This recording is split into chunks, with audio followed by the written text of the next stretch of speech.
Last 10 सालों में India ने कोई आईसीसी इवेंट नहीं जीता, लेकिन लास्ट के जो 3 साल थे, 3 सालों में टीम इंडिया ने 2 बड़ी जीतें अपने नाम की थी, जिसमें से एक थी 2020 और 21 में जो बॉर्डर गावस्कर ट्रॉफी जो खेली गई। ऑस्ट्रेलिया को हमने ऑस्ट्रेलिया की सरजमी पर हराया टेस्ट सीरीज, और उसके बाद जो परसों हमने एशिया कप जीता। ये इंडियन क्रिकेट के पिछले 3-4 सालों में 2 सबसे बड़ी जीतें थी। और इन दोनों जीतों में किसी एक प्लेयर की अगर से इम्पैक्टफुल परफॉर्मेंस की बात करेंगे तो वो थी मोहम्मद सिराज की परफॉर्मेंस।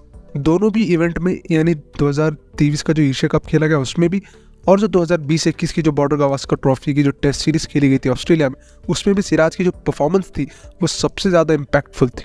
तो मोहम्मद सिराज ही पर आज बात करेंगे कि वो सच में विकेट टेकर है या फिर बॉलर, एज अ बॉलर वो रन मशीन है। किस तरह उन्होंने मोहम्मद सिराज ने जब वो इंडियन टीम में आए थे, या शुरू में 2017-18 में जब वो आईपीएल खेला करते थे, कितने ज़्यादा वो रन कंसीड करते थे, लेकिन वक्त के साथ उन्होंने कितना अपने आप को इम्प्रूव किया, इसी टॉपिक पर बात करेंगे आज की इस वीडियो। वैसे तो मोहम्मद सिराज ने 2017 में अपना आईपीएल का डेब्यू कर लिया था। उसके बाद 4 नवंबर 2017 को अगेंस्ट न्यूजीलैंड इन्होंने अपना T20 का डेब्यू किया, यानी इंटरनेशनल का डेब्यू किया। और उस मैच में, अपने डेब्यू मैच में, इन्होंने 4 ओवर में 53 रन देकर 1 विकेट लिया था। यानी जो पहला ही मैच था उसमें सिराज ने 50 से ज़्यादा रन दे दिए, 53 रन दिए और 1 ही विकेट लिया।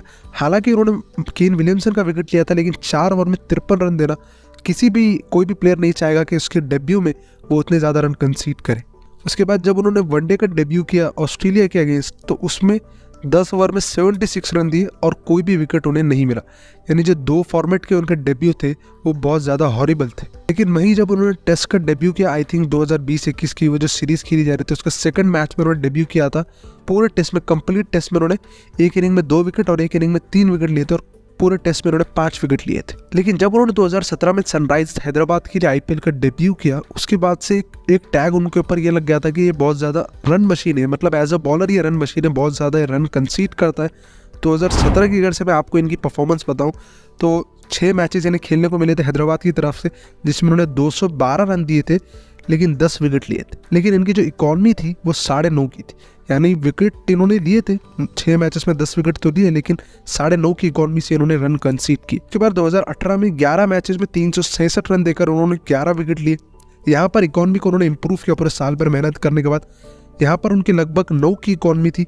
उसके बाद 2019 में 9 मैचेस में 269 रन दिए और 7 विकेट लिए, और जो इकॉनमी थी इस बार लगभग 10 के करीब उनकी इकॉनमी थी।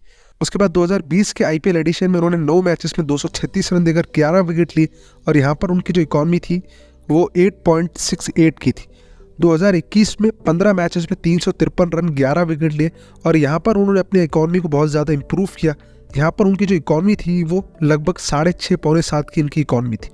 और 2022 उनका और बहुत ज़्यादा ख़राब गया। हालांकि उन्होंने इंटरनेशनल में बहुत ज़्यादा अच्छी बॉलिंग की 2022 में, लेकिन 2022 के आईपीएल एडिशन में 15 मैचेस में 514 रन दिए, और इनकी जो इकॉनमी थी वो 10 रन से ज़्यादा थी पर ओवर। और 2023 में मोहम्मद सिराज ने अपने आईपीएल की सबसे बेहतरीन परफॉर्मेंस दिखाई। सबसे बेहतरीन उनका एडिशन गया 2023 का, जहां पर उन्होंने 14 मैचेस में 376 रन दिए और 19 विकेट लिए, और उनकी जो इकॉनमी थी वो थी 7 रन पर ओवर। और मोहम्मद सिराज की कंप्लीट करियर को अगर से आप देखेंगे तो मुझे एक बात जो सबसे ज़्यादा अच्छी लगती है वो ये है कि जब इंडिया को उनकी सबसे ज़्यादा ज़रूरत होती, इंपॉर्टेंट स्टेजेस पे, बड़े स्टेजेस पे आकर वो परफॉर्म कर दे। लाइक अगर से आप परसों 2023 का एशिया कप का फाइनल देखेंगे, वैसे एशिया कप में कुछ बहुत ज़्यादा अच्छी बॉलिंग नहीं कर रहे थे, लेकिन जैसे एशिया कप का फाइनल आया तो 7 ओवर में 1 मिडन उन्होंने डाली और सिर्फ 21 रन देकर 6 विकेट लिए, और पूरी श्रीलंका की टीम को, श्रीलंका के बैटिंग लाइनअप को उन्होंने तबाह और बर्बाद कर दिया। फिर उसके बाद 2020 और 21 की जो इंडिया की बॉर्डर गावस्कर ट्रॉफी की जो टेस्ट सीरीज़ हुई, वो बहुत बड़ी सीरीज़ थी। टीम इंडिया के पास कंप्लीट प्रॉपर बॉलर नहीं थे, लेकिन उनकी गैर मौजूदगी में मोहम्मद सिराज ने बहुत ज़्यादा इम्पैक्टफुल परफॉर्मेंस दिखाई। उसके बाद इंडिया वर्सेस इंग्लैंड की जो हिस्टोरिक सीरीज़ थी और उसका हिस्टोरिक टेस्ट मैच था, सेकंड टेस्ट जो लॉर्ड्स में खेला जा रहा था, उसमें उन्होंने पहली इनिंग में 4 विकेट लिए 94 रन देकर, और सेकंड इनिंग में उन्होंने 32 रन देकर 4 विकेट लिए। उस टेस्ट मैच में उन्होंने 8 विकेट लिए।